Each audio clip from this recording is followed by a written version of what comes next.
को लेकर चर्चाएं की जा रही है। इस बीच में देखने को मिला कि उत्तर प्रदेश में आउटसोर्सिंग कर्मचारी जहां लंबे समय से इस बात की उम्मीद लगाए बैठे थे सरकार से कि उनके लिए सरकार की तरफ से कोई बड़े निर्णय लिए जाए, आखिरकार वो वक्त आ ही गया है। अब लगातार कैबिनेट में आउटसोर्सिंग कर्मचारियों के लिए सरकार की तरफ से निर्णय लिए जाने की बात कही जा रही है, जिसमें देखने को मिला कुछ सारी चीजों पर सहमति भी बन चुकी है, जिसमें न्यूनतम वेतन को भी शामिल किया गया है। लेकिन यहाँ पर जो उत्तर प्रदेश के शिक्षा मित्र हैं वो काफी सारे सवाल खड़े करते हुए नजर आए, क्योंकि इनका साफ तौर पे यही कहना था कि जब आउटसोर्सिंग और अन्य विभाग के कर्मचारियों के लिए सरकार बैठकें कर रही है तो आखिर उत्तर प्रदेश के शिक्षा मित्रों के लिए सरकार कोई बैठक या कोई निर्णय क्यों नहीं ले रही, क्योंकि 2017 से तो लगातार वो अपनी मांगों को लेकर सरकार के सामने खड़े नजर आए, उनसे अपील करते हुए नजर आए। तो आखिर ऐसे में सरकार उनके लिए कोई निर्णय क्यों नहीं ले रही है, उनके लिए कोई बैठकें क्यों नहीं कर रही है। फिलहाल इस वक्त पर सभी विभागों की उम्मीदें काफी ज्यादा बढ़ चुकी है, क्योंकि सरकार की तरफ से अहम निर्णय लिए जा रहे हैं और ये कहा जा रहा है कि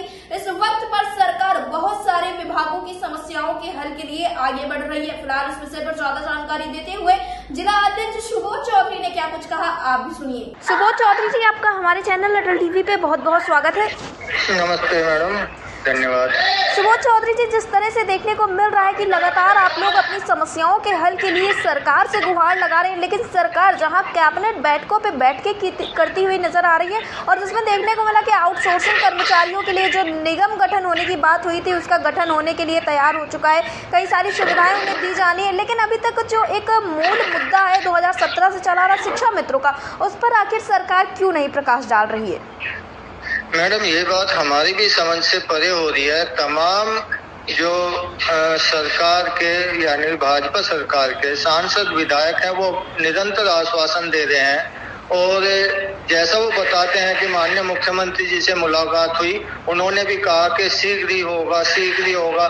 तो पिछले लगभग 1 वर्ष से वो शीघ्र समय क्या होगा ये समझ से परे है कि निरंतर केवल आश्वासन मिल रहे हैं अच्छे, लेकिन समाधान नहीं मिल पा रहा। जी सुबोध जी, ऐसा है नहीं कि आप लोग हल के लिए कोई प्रयास नहीं किए, क्योंकि देखने को मिला संगठन की तरफ से हर एक संभव प्रयास किया जा रहा है, लगातार सरकार तक अपनी बातों को पहुंचा रहे हैं। और इस मामले में जहां एक तरफ न्यायालय भी इन्वॉल्व है, न्यायालय में भी कुछ खास देखने को नहीं मिला, क्योंकि 1 तारीख को सुनवाई थी, फिर से वही सारी चीजें हुई, केस अब लगभग 4 सप्ताह बाद फिर से सुनवाई होगी। अब फिर ये भी नहीं पता है कि सुनवाई हो पाएगी नहीं हो पाएगी, फिर से अगली तारीख मिल सकती है। आखिर न्यायालय भी आप लोगों के साथ न्याय नहीं कर पा रहा है, ये सारी चीजें काफी ज्यादा असमंजस में डालने वाली है।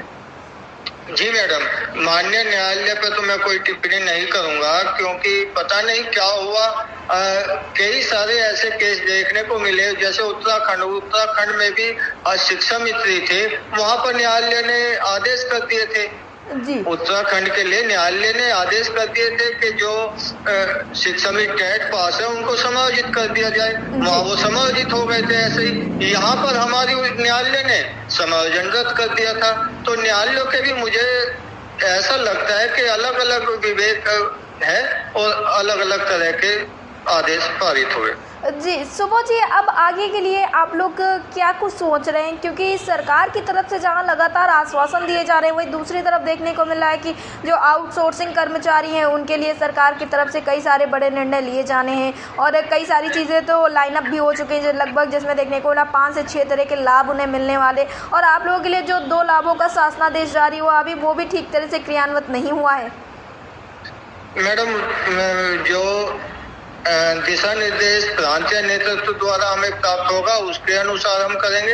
अभी थोड़ा सा देख रहे हैं, अभी इन्होंने जो हमारा स्थानांतरण संबंधी आदेश था उस पर कुछ कार्रवाई किया। अगर शीघ्र ही अब छुट्टियां पड़ जाएंगी, 20 मई से अगर पूरा होता है तो ठीक है, वरना फिर छुट्टियों में हम एक आंदोलन की रूपरेखा तैयार करेंगे। जी सुबोध जी, अटल टीवी से जुड़ने के लिए धन्यवाद।